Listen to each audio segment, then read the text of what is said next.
Caur kādām sprauslām labāk izsmidzināt KAS-32?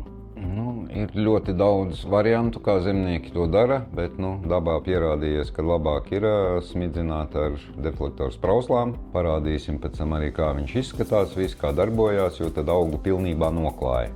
Daudzi zemnieki smidzina arī pirmajā kārtā, teiksim, ar parastajām sprauslām, inžektoru vai divstrūklu, teiksim, bet, lai tu vari samērot izlietojamo devu, teiksim, ātrumu pārvietošanās, spiedienu visu, lai vari, bet, ieteikums būtu ar deflektoru sprauslām, lai nolejam pilnu augu.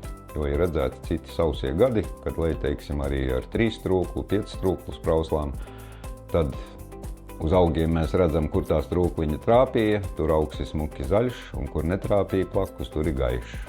Nav vienmērības.